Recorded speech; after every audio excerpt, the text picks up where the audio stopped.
Hello?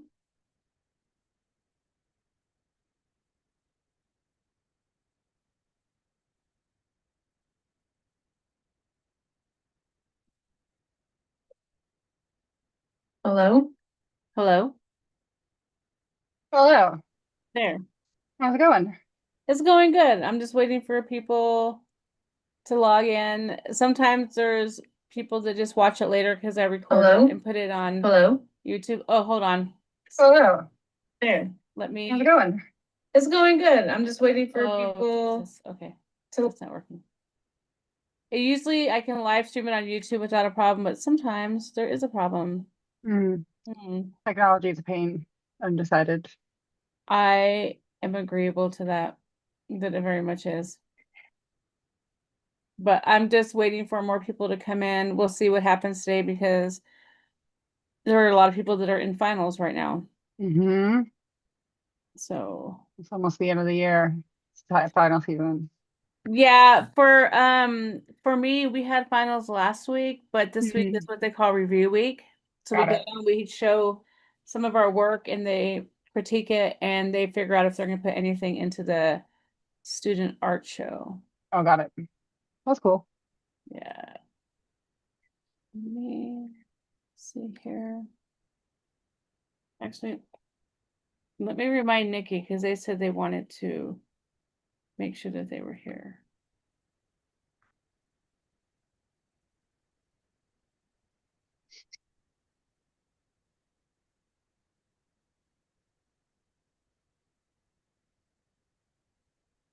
So how have you been? I know busy.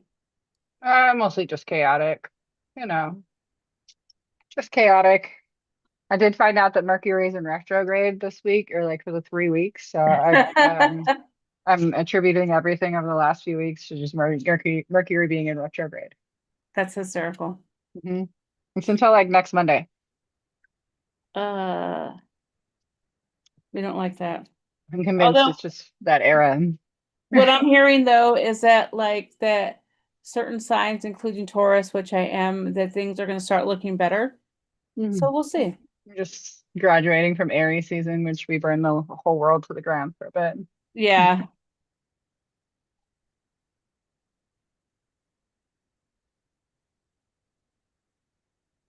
Let's see. I feel like did they change some things on Zoom where things are at? There we go. Okay. There we go. I know it transcribes, and the transcription is nice, but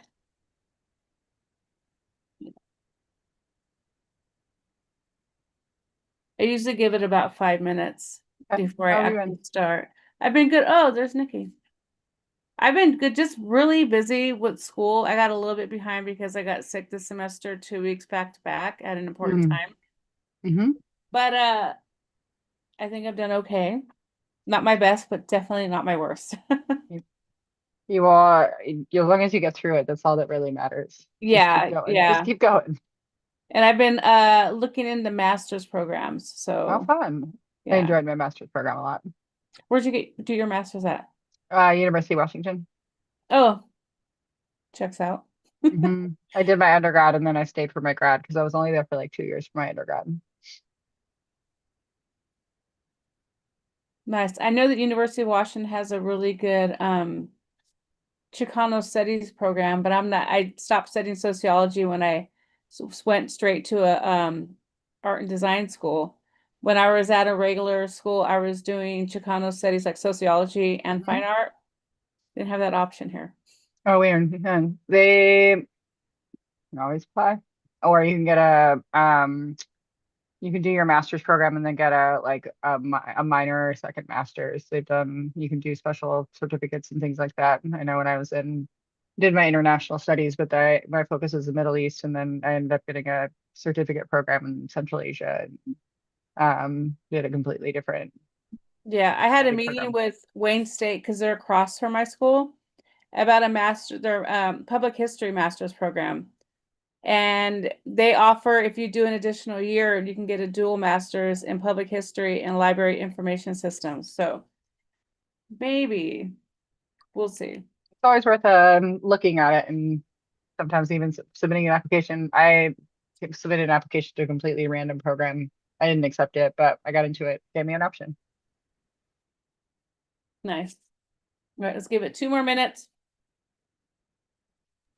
I've also been battling an allergy related cold, so please excuse me if I go off and on mute. I've been dealing with my allergies are like weird here in Michigan. It's like when the cold weather starts to get less, I start getting a little bit more allergies and it'll stop. And then when the cold weather starts, I I get don't, it. there's just something, it's there, everything is, all the pollen is everywhere. And so my face feels like it's gonna fall forward. And yeah, anyways. Maybe it's a good thing I didn't go to Chicago for my birthday after all. I might have been It like, depends on what you're allergic to. And I also just drove across the country to Maryland, so like that didn't help anything. oh, so you picked And up then some back. pollen on the Oh way. yeah, all sorts of nonsense. Anyways, yeah. So my eyes have been itchy for the last 3 weeks. Not fun. That's okay. Yeah, I'm excited for this. Again, like even if there's not a big turnout, I post this, it goes on my YouTube. Hoping to get like a bigger reach over time. I just finally came up with like a title for what I'm doing. Conversations for Change. Like I think you may have seen it. Um, because a lot of these conversations I want to have with people or change isn't a bad thing. Change shouldn't be forced. It's like knowing when you need to make a change or like when change is happening. In general, change can mean 100 different things to 100 different people. Mhm. So, um, we will go ahead and get started here in like less than a minute now. And if anybody enters in afterwards, I'll just, let them in through the waiting room. Hi, Nikki.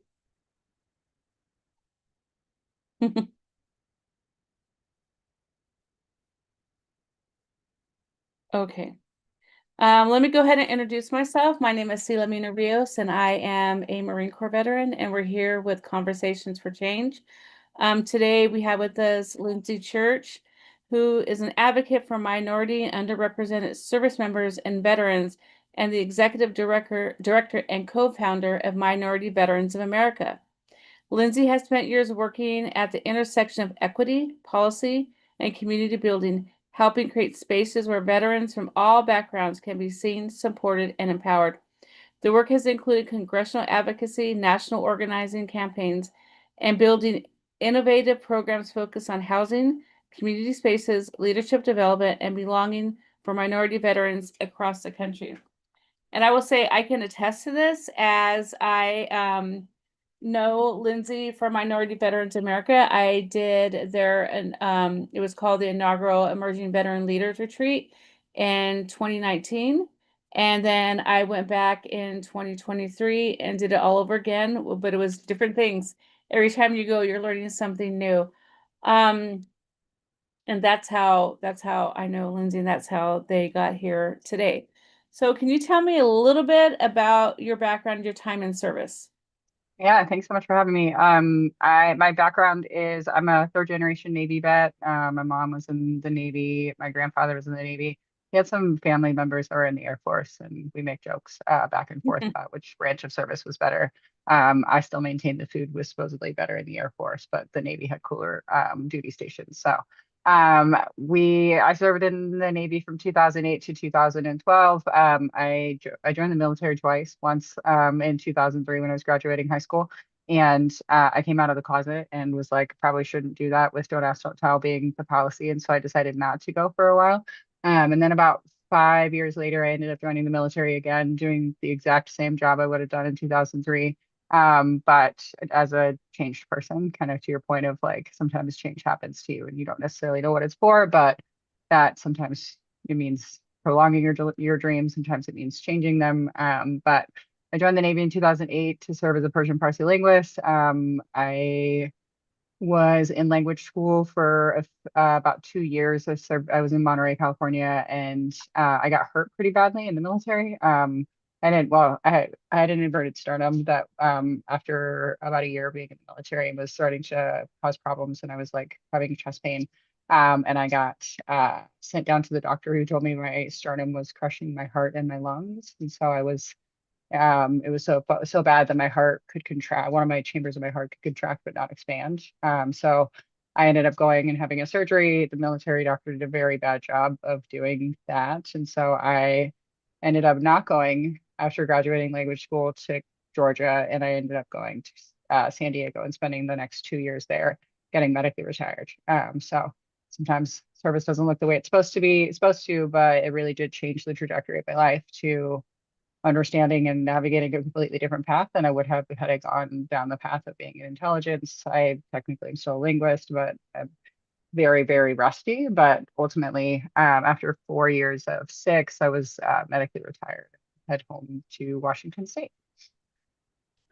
That is quite the story. I remember the first time hearing your story, and it made me realize that, what we go to sometimes, like what we think we're going to do in the military, like what our goals are, and the expectations we put upon ourselves aren't met with because of things outside of our control. So we have to like change, we have to pivot. Myself, and you know this, and a lot of other people that I've encountered, veterans, like I didn't even get to do a year because Mm, the things that happened to me that were very much outside of my control. And it took me a while to like accept that it wasn't in my control, and accept that despite the short number of days or months, whatever you want to call it, that I served, that it doesn't make my time in service less valuable. It just makes it different. And I think you and I both can attest that we can make a bigger impact as veterans. That sometimes our the way that our service looked or might look to other people, like, I mean, some people have told me you really didn't do anything. Well, sometimes it's because my work is for later.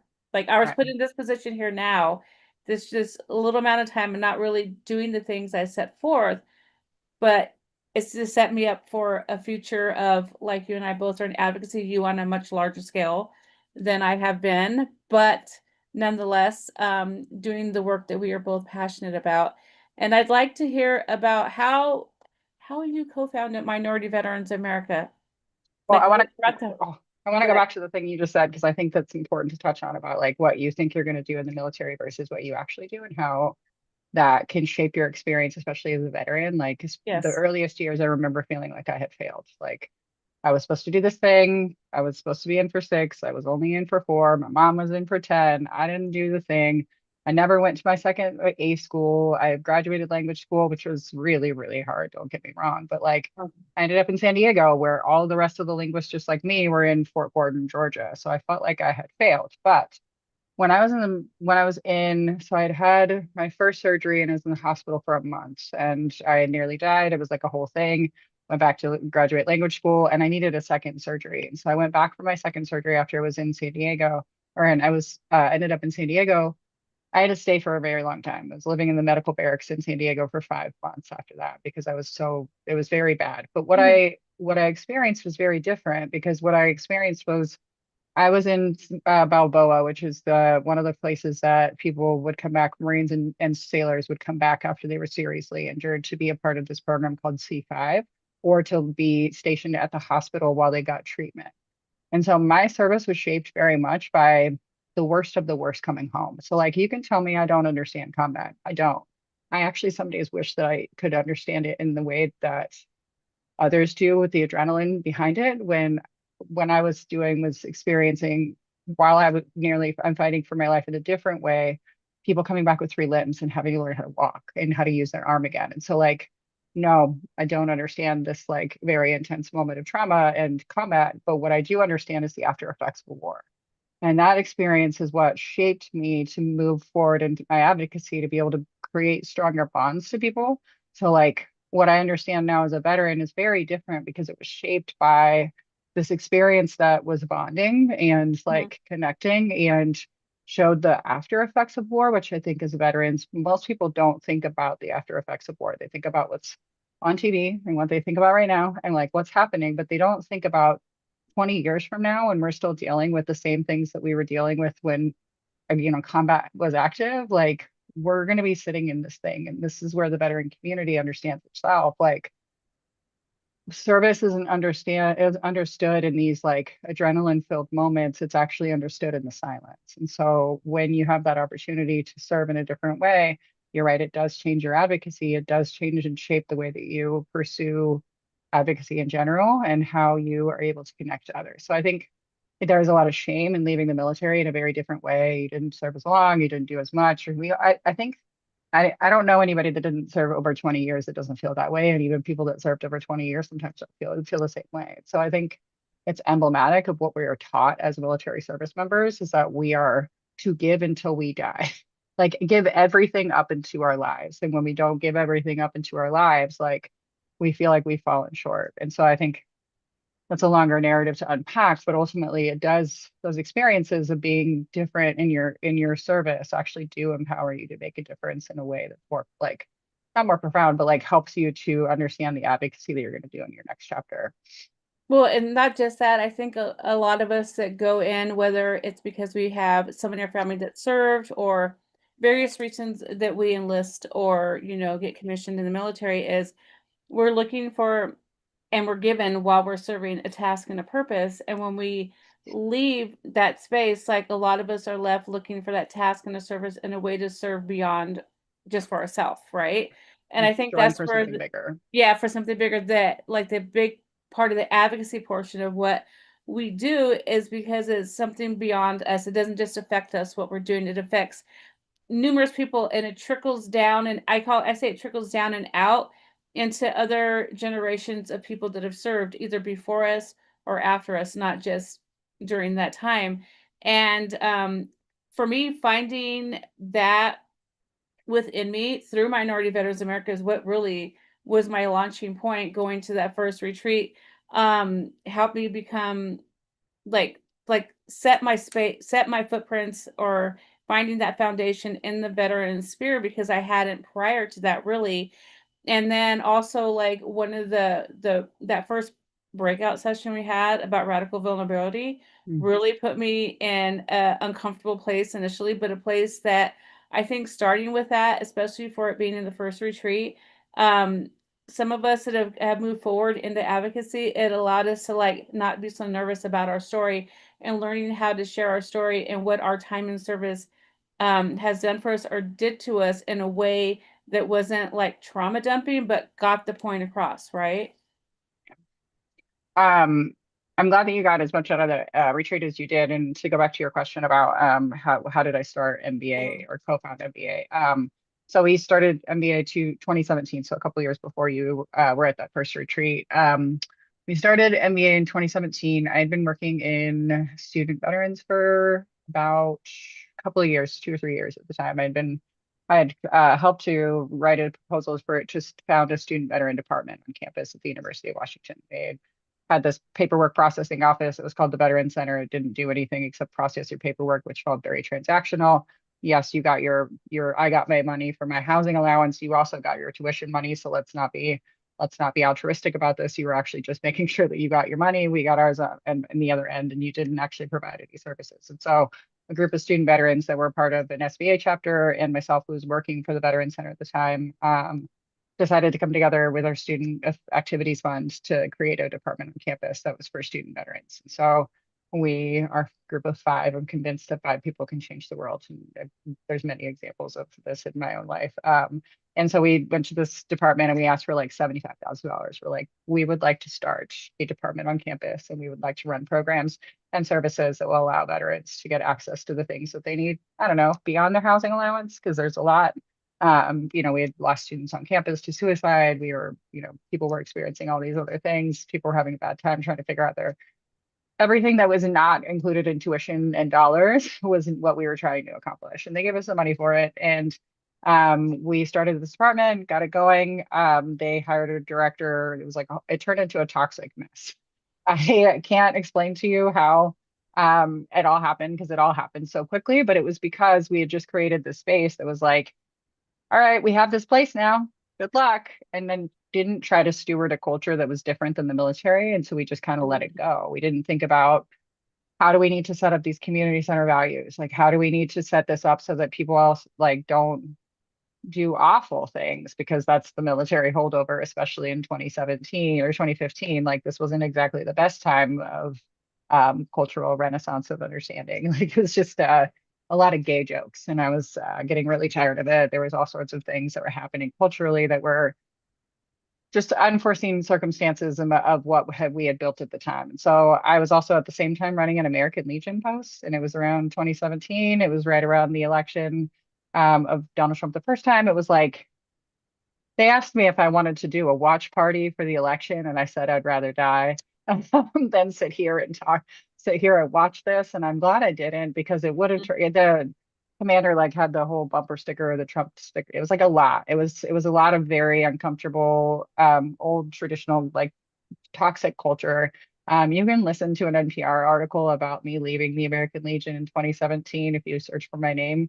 You will get to hear some of the things that they had to say about me wanting a special set of rules and that they didn't play like that. And I didn't want a special set of rules. I just wanted them to stop hitting on every woman that walks through the door and maybe treat some Mhm. people with respect. It was really simple, and so I decided I was actually going to stay at the department for student veterans, but I was going to leave the American Legion. My dear friend Catherine Pratt, who is a Korean American woman veteran, I reached out to her and I was like, Kat, there's got to be something better than this. Like, there's got to be, quite simply, quite frankly, there's got to be another way. We had been doing some DEI work on the student veteran side, and it was 12 days after the trans ban. And I was like, there's got to be something. Like, we had seen the first attack on women's right on reproductive health and abortion. We had seen the Muslim ban, and then we'd seen the trans ban. And 12 days after, I was like, there's got to be something we can do here. So we decided to throw this forum together and just said, hey, we're not sure what we're going to do here. We're going to call it Minority Veterans of America. We're just going to just see what we can get through and become if we just link arms together. And so this whole forum turned into a whole thing. Now we're almost 10 years old. We'll be nine in August, and then we're headed towards our first decade in existence. And it was the first and only that I know of intersectional movement of minority veterans. So we had seen a lot of organizations that were for one specific identity group alone. Mhm. And Catherine and I didn't share. I still identified as woman at the time. I'm trans now. I've not always been trans, but identify as trans now or publicly. And so we shared only very little bit about our identities, but we knew that like we were being harmed by the same system, and the same people that wanted to hurt her wanted to hurt me, and that wanted to take away our rights were all the same people. And so there just had to be something to creating a larger tent of people that were coming together to fight for our rights, and maybe we would be able to hold the line just a little bit better.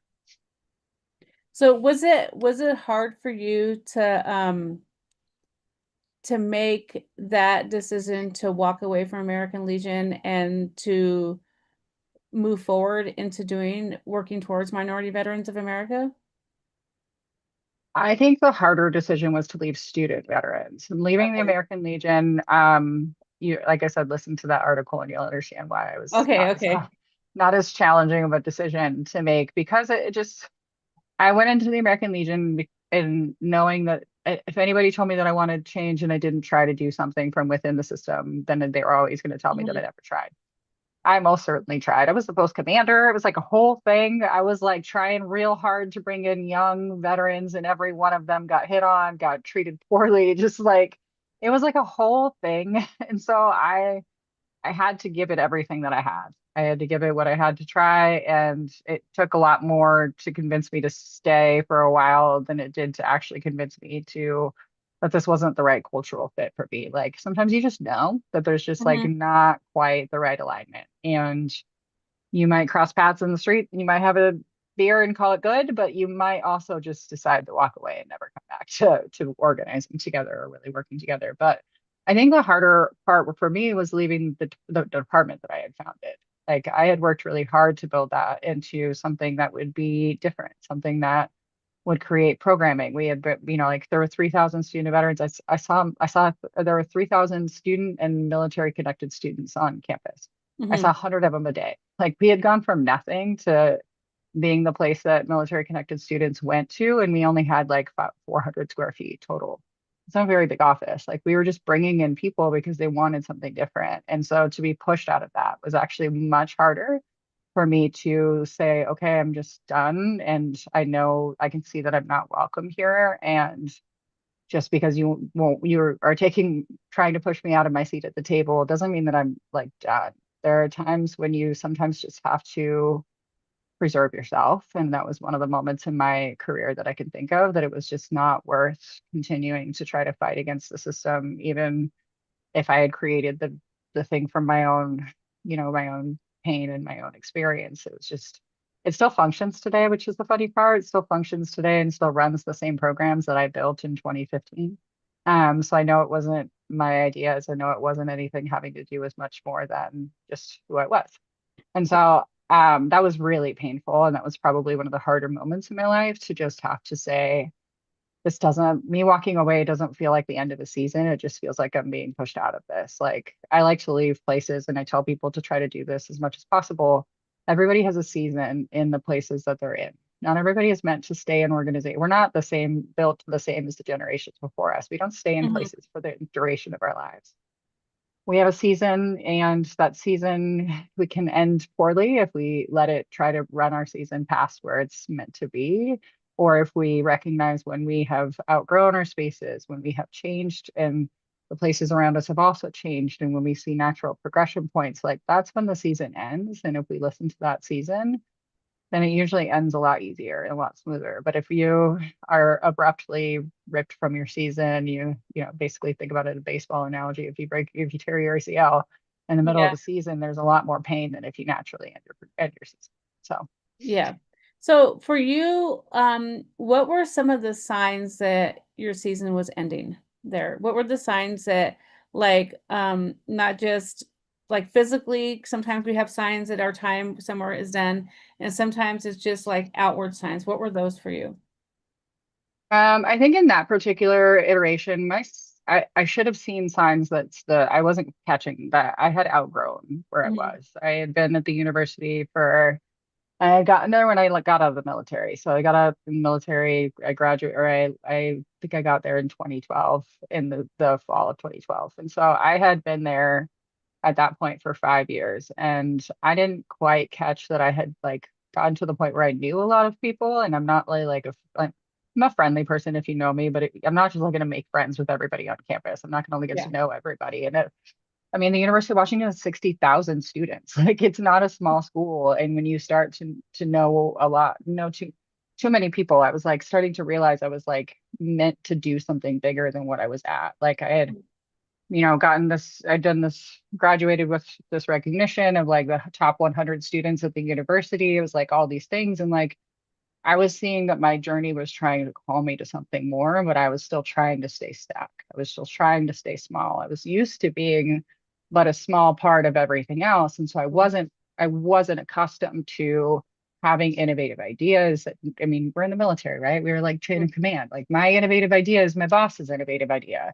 And I had allowed myself to like be giving my most innovative ideas to my boss to share as her own. And like I had started to outgrow the ability to do that. Like people were recognizing that Mm. these were actually all of my programs. These were the things that I was doing, and I was ready to take that step, but I was still trying to call myself back. And so I think it's this push and pull that you feel, this tension that like you might be ready to take this next step, or you might be part ready for this next journey. And you have a decision about whether or not you listen to your body. Are you ready to take that next step? Are you pulling yourself back? Is the universe calling you back for a reason? Like, are you not quite done here, or are you comfortable? And for neurodivergent people like myself, like comfort is everything. Yeah. Literally, I know everything here. I am comfort. It is easy. It is simple. It is not easy, but it's as easy as I know how. Mhm. Like comfort sometimes like what you're used to can trap you in what you're meant, like trap you away from what you're meant for. I 100% agree with that. And for a lived experience in a different space than that. But yeah, it is easy as a neurodivergent person to stay in your comfort, even if it's not good for you, because it's part of your routine, it's what you know. And, for people like us, change for anybody could be scary, but especially for a neurodivergent person, it's like, well, what does that mean for me? What does that look like? I can't, like, I'm not ready to envision that. And I mean, but good for you that you listened to yourself at some point and was like, I need to leave this and walk away and start the next level of my life and the work that I'm going to do. Now, you took a leap in starting Minority Veterans of America. Who were some of the people that helped you along the way with that? Who did you have? Hmm.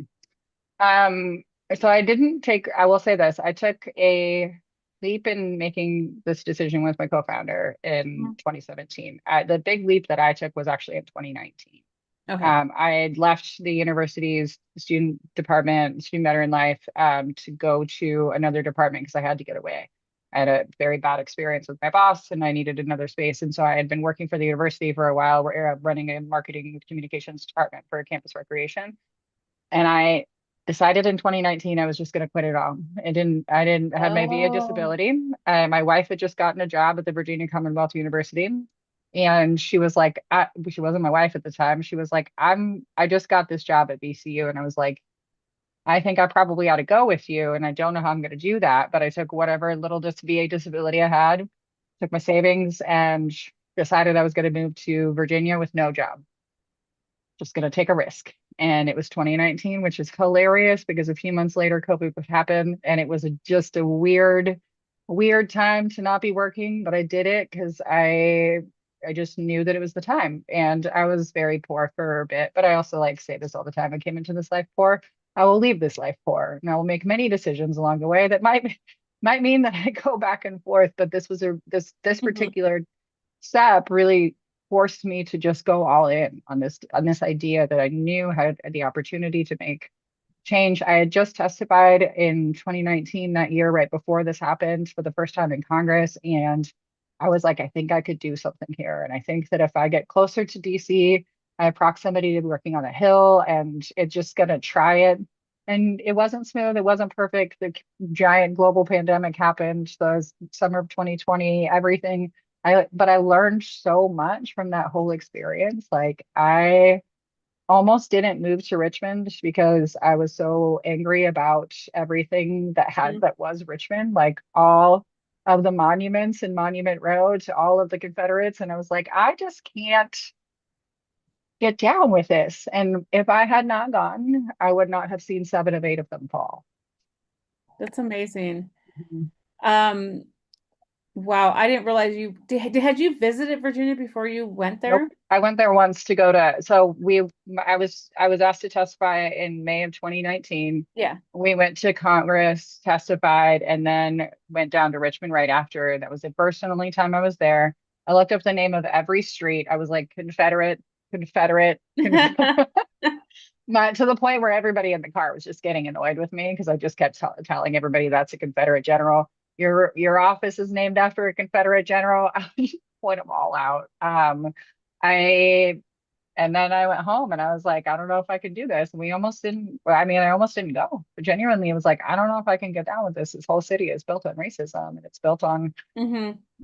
what it's built on, the Jim Crow South. It is the heart of all of it. Like, so but had I not gone, I would have experienced a very different 2020, and then Yeah. all the years since, all the years after.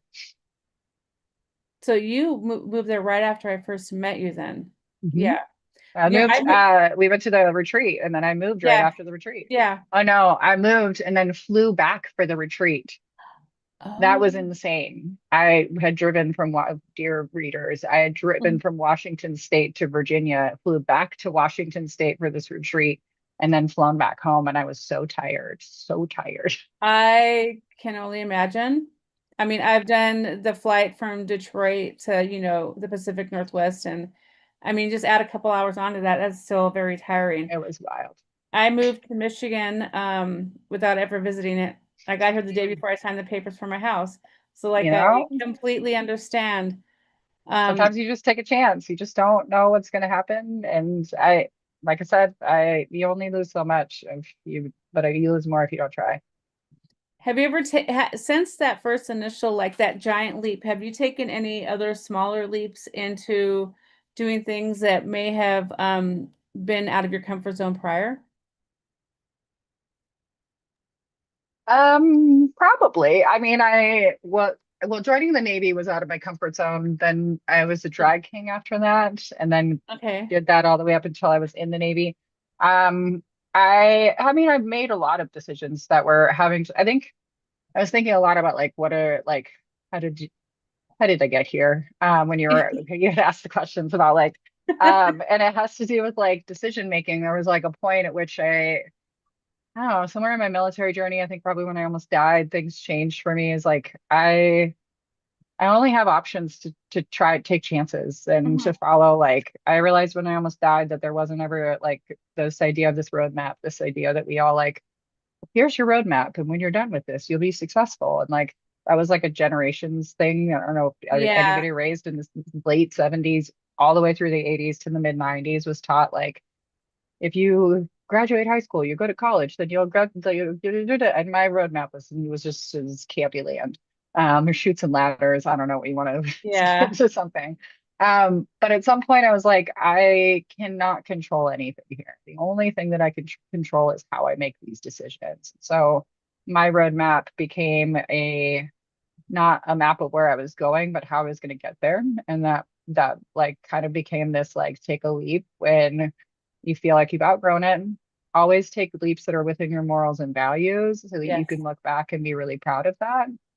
You're not always going to get the perfect circumstances. I didn't get very many perfect circumstances from, oh, really ever, but Mhm. from my time in the military on, like my perfect circumstances didn't exist, but the decisions that I made have been in moments where it was important to make a decision. And it was important to make those decisions in line with the morals and values that I have, because that's the only thing I'm going to leave this planet I think that's a really powerful point is not to do something just because it's available to you, but does it align with your morals and values and the ideologies you set forth for yourself? I know for me, that's a big part of it, but also like how does it affect other people? Right? That's a big part of like my morals. This isn't just about me. This is about other people, people that I don't know, I'll never see, I don't know their faces, right? with. And how is that going to affect them in a positive way? When it comes to like the advocacy and like even when the thesis work I'm doing for school right now. And I think that a lot of people may kind of know that in the back of their head, but also are just wanting to get to a certain level that they're not thinking about it on Mhm. a personal level to where it affects other people. They're thinking more selfishly in a negative way. Because you can be selfish in a positive way, right? Because you got to take care of yourself. And sometimes you have to just say no, and people will think that you're selfish because you were a yes person for 30 years or whatever. So yeah. Mhm. I mean, I think when I think about that, I think about like there's a lot of things that come along your way that seem like success, Mhm. and not every success is for you. If that makes sense. I don't believe that just simply winning an award or getting a new job is success. Actually, Mhm. some success isn't meant for you. Some success is just will actually put you further away from your goal and the thing that you want to do in your life with your life. And sometimes it will come at a cost of your morals and values, your relationships and partnerships, your credibility, whatever. But it ultimately, like, if you follow success that is meant for someone else, you're missing out on the success that will be for you. I think, I've been asked to sit on like boards before or do other things with my time, and I've gotten really strategic about how I make my decisions anymore, about how I spend my time.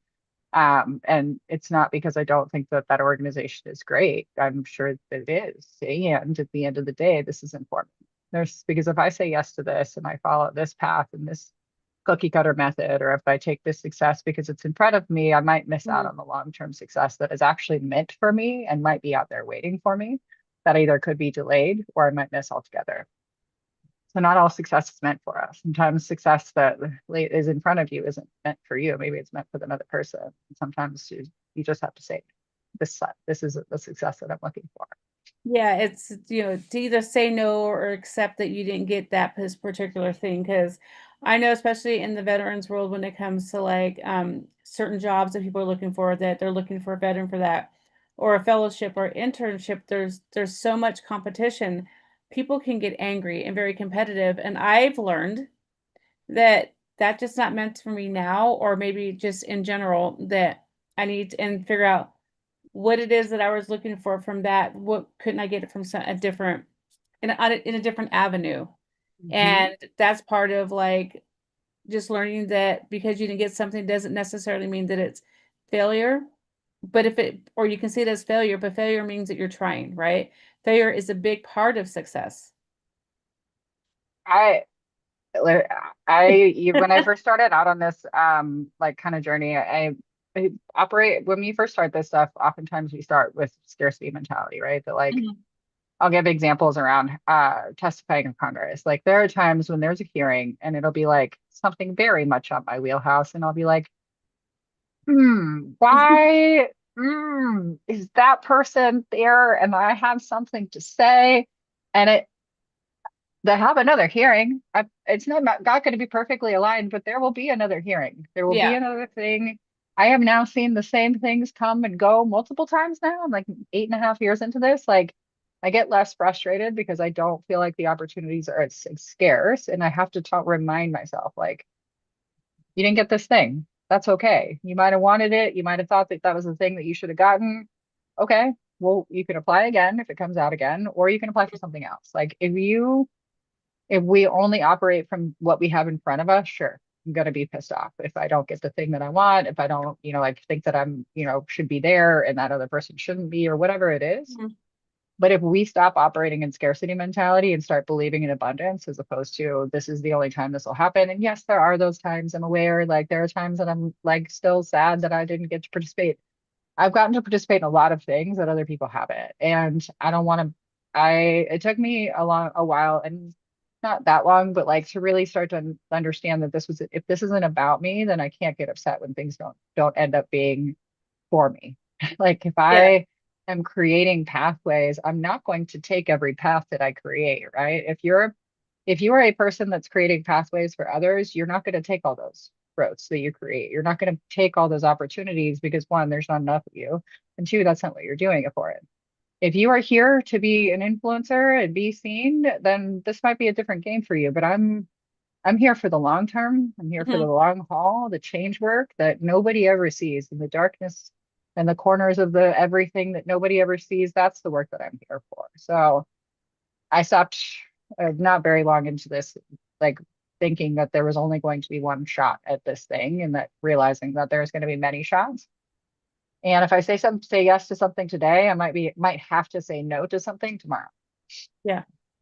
And I That, did find that there were many times that actually was like, I'm really glad that I said no, or I'm really glad that I didn't get that thing, because then I was able to do something that was way more epic than I thought, because I was able to have the time, the space, and the opportunities ahead of me. so you were talking about pathways, creating pathways. How does that work with you, like mentoring other people? Because when you create these pathways and when you are doing things at a different level, and you can't do everything, but you do notice something in another individual that you can mentor, that can do similar, adjacent, or the same work you're doing. How do you navigate that? How do you encourage them to like take that leap when you know, when you see it in them and they're just still a little unsure? Depends on the person and how long I've been mentoring them. If I have Hmm. been mentoring somebody for years, I will yell at them and tell them to go do the thing. It's this is for you. This is for you. Go do it. You're being scared. You're afraid of your own shadow. Like you're better. Like that this Hmm. is for you. So it depends on how long I've known you. If it's somebody that's new in their mentorship journey, or they don't know me that well, I like to do a thing, and I call it collecting the best people. I find the like people that I know and I can see it that are ready, they're looking for opportunities, they're trying to find their way, and I will collect them with me. Just like start taking folks with me. Like, do you want to attend this meeting with me? Do you want to watch this hearing? Do you want to be part of this storytelling event? And really try to pull people in to seeing themselves in this like part, there's both this ecosystem, but also seeing themselves in the front. I love to create like storytelling events and remind people that their story matters, and then put them on the stage to remind them that your story's epic, and for other people to bear witness so that you can see yourself in those other people watching you. I don't know. It's like giving people those opportunities to step into their power is the thing that I love to do the most. Like I'll either take you along my way of this, what I do as policy team folks, like folks that really want to learn about policy and advocacy, I will take you with me because that's actually how I learn. I didn't learn because I knew what I was doing, and then, no, I didn't take any classes. And some days it shows, not always, Mm. but some days it shows. But I genuinely just take people the way that I learned how to do it. Come with me. And there are some folks that I've been mentoring for years that I'm trying to mentor into my job someday, because I think that it's important to be working with everybody at every level to see themselves as the person that they want to become. Like if I know early on that you want to be an executive director, I'm going to walk you with me the whole time and just create that pathway for you so that you can see yourself in this spot, in these roles, in these places. Believe very much in like just taking people with you for as long as they're going to be with you, and that's the season that they're with you. So somebody polished me as a dull rock and for a season, and then somebody else polished it a little bit more, and that's how I became the leader that I am today. And I feel the same way about the leaders that I've been lucky to have the opportunity to, mold and grow as they grow. I like that. I like that a lot because I think sometimes people don't know the difference between being a leader and being a boss and like a Mm, micromanager. mm, And this is something I do. I'm in leadership on my campus, right? And I always have told people I'm here. I've started a set of like events that I do on campus and the work I do on campus because it wasn't there. It was an unmet need. And my whole thing the whole time has been, who am I going to mentor to take this over? Because mm, even though I started it, it's not like my program. Yeah, it's my baby. Like I get that, but it's not mine forever. Just like an actual real life child, they're not going to always be in your home forever. You got to make sure that they're in the best hands when they're not there. So I really like your approach depending on the person, like that you fill that out that not everybody can be mentored the same because we're all individuals and we learn different ways. And that's something I'm going to keep right here too in my head as I continue to mentor people myself. well, we're also the experience of I mean, and the other thing that I learned a lot about mentors is like one of the best things you can do is if you see somebody that you want to that is looking to you for leadership like opportunities or like to development whatnot, is like to recognize who they are, where they come from, and how their experiences inform who they are today. Hmm. Both from like how do you work, but also who are you. Like I Yeah. know culturally informed leadership also matters a lot, because like people don't Yes. show up in the way that they do just because they're like having a good or bad day. People show up as the result of their years and years of living and surviving. And so it's important to understand how they're surviving and what they're surviving so that you can help them see themselves. Because a lot of times when I'm working with young leaders or when I say young, I mean like new in their journey, I'm Hmm. working with folks who are like literally on the brink of just coming back from nearly taking their own lives, or coming back from really serious illness and injury. And they're not coming in the same, not everybody comes to this journey of leadership at the same level, same way. Like when I say level, like I more mean like ability levels and like disability levels. Like we don't all have the same thing to give. And if you don't know your people that you're leading because you don't know their story and you don't know who they are, what they're experiencing in their outside life, I can guarantee you're going to fall short as their mentor or as a person that is their leader, because every one of us has a story and a journey and a ability level and a cultural upbringing and a military history. Not everybody has a military history, but many of us that I work Yeah. with do. Yeah. Like, how does that inform who you're showing up as? Because if you don't know that, you're falling short on your own leadership journey. It's a human first. It's Mm-hmm. what I go say. You're here. You're a human first. So Yes. getting to know the people that you're working with outside of, let's just call it the office, right? For a general reason, like outside of the office, like who are you? Like what's going on in your life? What has your life been like prior to this? I think that, just like you think that knowing that, then you know how to come to this person or even like recognize when maybe they might be struggling but don't know how to verbalize it. Say, hey, do we need a timeout? Do you need somebody to talk to? Or however works best for you and that person. Mm-hmm. I also like to make most of my stuff fun. If that helps anything when I do my leadership development and working on the Hmm. mentoring people, is that the more fun you can have, the more that people will actually just stick with you. Yep. That's something I didn't really think about. I don't know. But Yeah. it's genuinely like it can set you apart as the person that's able Yeah. to actually like to experience joy. It's not even just like having it's the ability to experience joy with Yeah. people. Yeah, because I don't think, yeah, because not every, it doesn't need to be, even when you're doing advocacy work and you're mentoring people to do that on serious subjects, it doesn't need to be a sullen experience the whole time. Because that's also not Listen, good we for your do mental really health. hard. Yeah, We do hard work, but we don't cry the whole time. We only cry yeah, sometimes. yeah. Um, And sometimes but it's good tears. It's joy tears. it is. And also like I tell people this a lot, like if you don't have the joyful experiences while you're also doing this work, what are you fighting for? Because I'm not fighting just simply for a policy change. I'm fighting Hmm. for our community's equitable access to joy. I'm not doing this just because I like think that this is the right thing to do. We all deserve the opportunity to feel joy. And if we Yes, can't feel joy, then we are not doing this right. We shouldn't be doing this work. that is food for thought. Not that I'm miserable doing the work that I do, because I wouldn't do it because I can But get. like it's the most important job we do. Like when we think Hmm. about what do we do this like with our kid, like think about, I do a lot of organizing for my kid now because they're two and I think a lot about their future and like I want them to experience joy. That's the whole point. Like if I can't experience joy while I'm also organizing, I'm doing this wrong because like every day I wake up, there's some opportunity to experience joy. Do I feel joy every day that we fly on this hellscape of a flying rock? I know, but I like laugh with my friends and the people that I'm Hmm. doing this work with? Yes, yes, I do, because laughter is salve to the soul.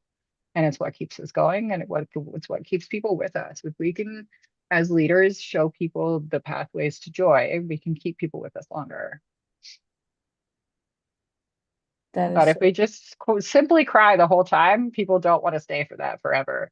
No, they're like, you know what? I've already done this 3 times with tears and never any Correct. laughter. I think I'll pass it this time, but thank And it you. doesn't mean that it's not important work. Like some of this work you do cry a lot, but all Yes. like we've I do lots of trips to the hill and sorry, my eyes are burning from the allergies. And like one of our leaders wears a Oscar the Grouch trash can and outfit. And like, yeah, it's really hard work, but like, are we laughing? Yeah, Yes. yeah, we are. As you should, we all should doing that kind of work. All right. I know that we don't have a lot of people in here to ask questions. Nikki, do you have any questions for Lindsay? I've been here this whole time. Just secret. Hello. Hi, Lindsay. How are you? Doing all right. How are you? Oh, living the dream or close enough. Live I someone's think, dream. hey, no, I'm pretty happy with where I'm at. So I am an LGBTQ plus veteran coordinator at Oregon State University. And obviously through the last 2 years, things change constantly and it becomes more and more of a challenge to support underserved veterans, especially as we're watching these intentional barriers be put into place and kind of this like war on intersectionality, especially in the veteran sphere. Like what is the best way that you adapt to that or like deal with the frustration when those like awful things happen and you realize the person to do the work to help the people being affected is you while you also belong to that population? This is a great question. Because I do often want to throw I could joke that I want to one day before I die, I want to throw a coffee cup at a brick wall just for fun. I have yet to do it, but so number one, so we'll tackle the question of how do I navigate all of this with knowing that it's my job to deal with the problem that I'm also dealing with personally. And how do I deal with the problem? I keep hobbies on the side. That's the one thing that I can tell you is as you're doing this work, never let this be the only thing that you do. You've got to have another outlet. I love gardening. I'm a big gardener. I spend a lot of my time with my hands in the dirt because it's the only thing that I know is older than me and has survived more shit. So I literally just like we lost my wife and I lost a child in the fall of Roe v. Wade. We had to do a compassionate termination in the middle of all of it. We were called baby killers. It was like a whole it was like the peak max of my ability to navigate trauma and also experience trauma and have to fix this said trauma. So I at that point didn't know what to do with myself. And the only other time that this has happened to me was when I was coming home from the military and I almost killed myself. And I was like, I gotta do something here. And I stuck my hands in the dirt. And I believe that the dirt can teach us something because it has survived so much more. It has been here long before us and it will be here long after us. And it was the only way that I could literally just couch my pain somewhere than something that knew the earth kind of having, I'm very woo, but like the earth has this like ability to navigate through all of this without quitting. It's just, and it's going to be here. So I put a lot of my pain into growing things. So now I grew flowers right before I almost killed myself. I learned how to grow food now, and like that has become my outlet for what I can't do because my body's pretty broken too with all the things.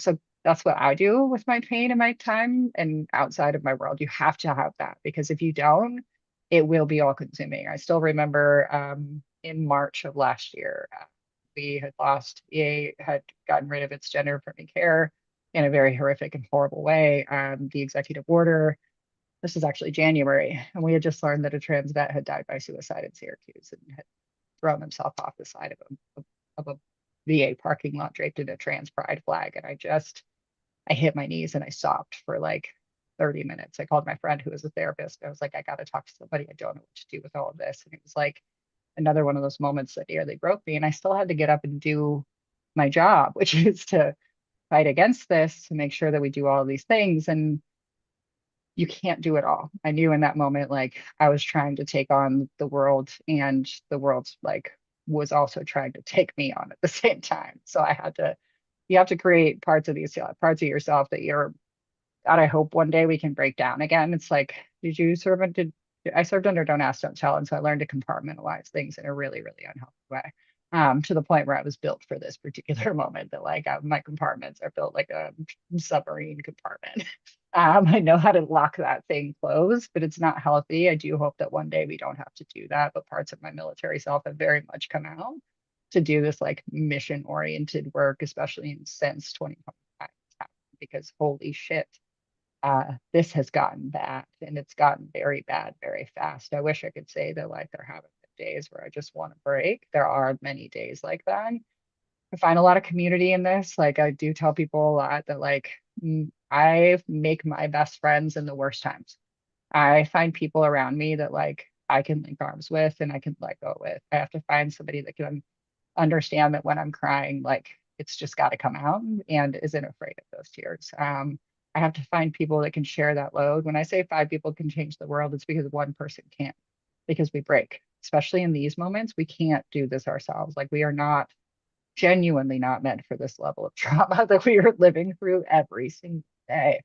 And it doesn't mean that we won't survive it or we won't sustain through it. So find those people. You're welcome to reach out to me at any point. Always happy to talk through things or just be a screaming point. Like I just joke around about like I send all the memes that are like, you want to go scream in the woods? We could get coffee afterwards. Like find that friend. Find those people because that like those are the people that keep you sane. They're the ones that you can joke with. It's kind of like bringing back parts of your military self. As far as how to navigate the like actuality of like supporting people through it, you've got to have that capacity. That's why I say you have to find that outside thing because it's kind of like that military, not the unhealthy kind of resilience, but the actual resilience, which is intended to help you give you the capacity to navigate in very hard times. That's the part that you need to bring out, not the unhealthy resilience that says, please keep running, even though you've broken everything, every bone in your body. That's not the unhealthy, that's the unhealthy version. So tap into that resilience that allows you to have that space. That's where time off, that's where finding those things that balance you, like gardening. It's making sure that you're in therapy on a regular basis, even if it means that you have to pay out of pocket because you can't trust the VA anymore. Like there's a lot of things that you have to do to maintain yourself in order to be able to serve those folks. That is a really important job that you're doing right now.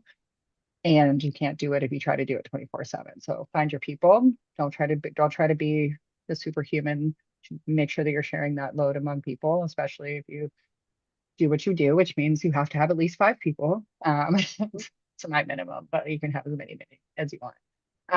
So find your hobbies that give you something to do, that give you the ability to press, like put it somewhere, like put it down, just somewhere, but writing, gardening, music, poetry, I don't care what it is, art, whatever it is that exercises that and puts it elsewhere. And then find your mentors, the people that are dealing with this, know how to deal with this, that have done this. I'm happy to help you if there's ways that I can help. I used to run an SGA-ish chapter, do some policy work. So I'm happy to help in any way that I can, but like find people who have like a longer history of doing some of this stuff and have them help you, because you sometimes I'm like, hey, have you been doing this twice as long as me? Have you been doing this a few more? But like, I don't care what it is at this point, but just find that person that you can get that support from, that's got a little few more years under their belt, that can help you navigate. I look to a lot of people that have been doing this since you know, at least the early 2000s, that have seen this through many regressions, and just find those people that can be the people that support you and help you bounce your decisions off, things like that. Thank you. That's really, really good. I think you actually know my mentor. His name's Ian Michael. He's the LGBTQ plus veteran coordinator for the state of Oregon. Oh yeah. Yep. So that's my mentor, and I belong to the Veteran Village, which is Love it. basically that community that you're talking about, which has been really great because I am a one-man shop at Oregon State. So I'm not surprised to uh, hear it. Not even surprised. I get like really good support, but I'm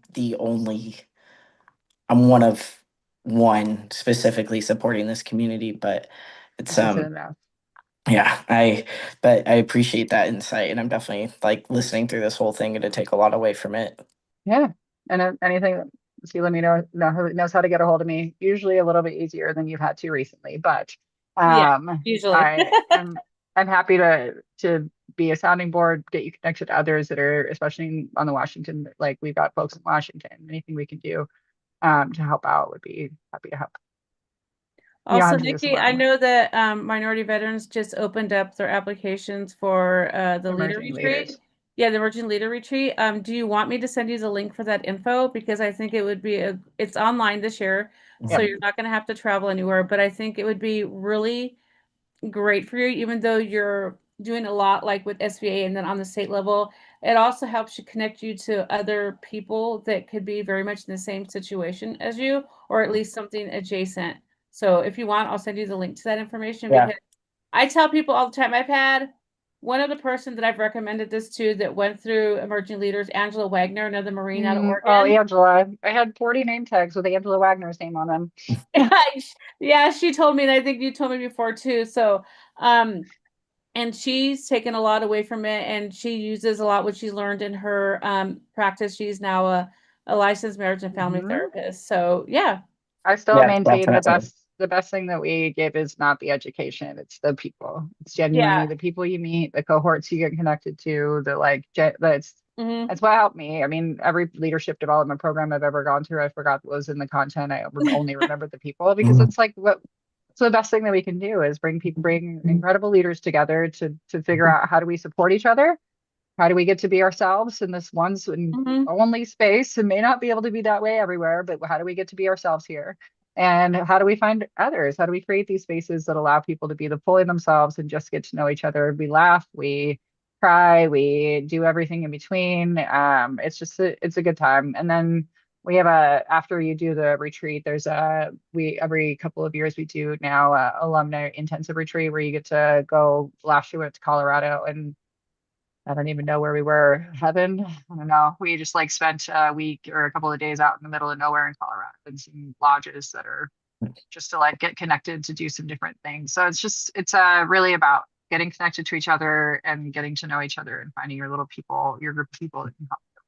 I Yeah, can't wait to do I'd the love to alumni apply to one. that. The alumni retreat should be back, I think, next year. Yeah. Plus every other year. Yeah, I'd love to apply to that. I was also in the Navy, so I did 5 years as a sonar tech, and then Oh, in January, I became the first openly LGBTQ plus National Student Veteran of the Year oh through yes. SBA. I heard about you from my friend Melissa Boatwright, who Yeah, is on our board. yes, Yeah. yeah, that's where I met That's her.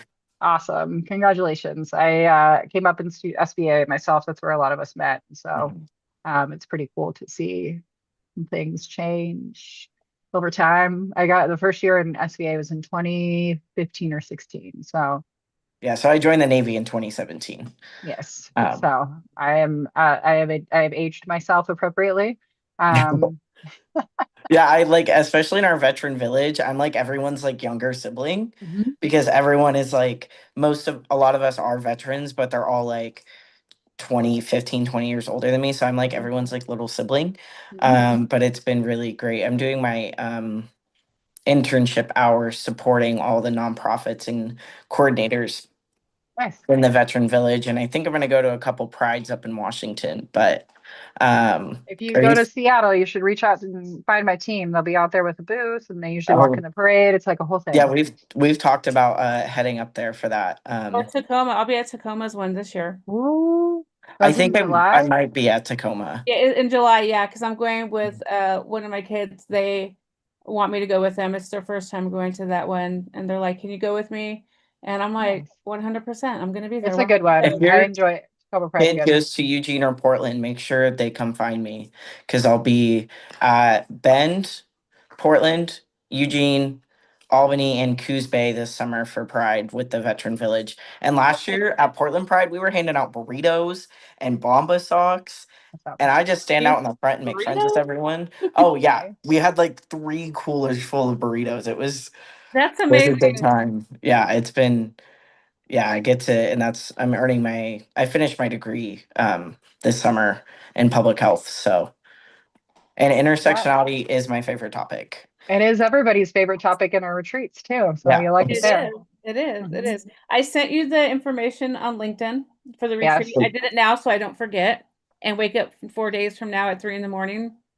Mhm. To Now get that it I know you added. want to, now that you know you want to apply, I'm going to send Ash a note so that they can bother one of you if we don't see your application. I'll get it in there. Okay, good. Yeah. Okay, I have to go get my kiddo because they're Yes, of course. with grandma. It was really great to meet you, and if I can do anything to support your work, please just let me know. And then same applies to anybody. Whatever I can do to support, and just thanks for having me.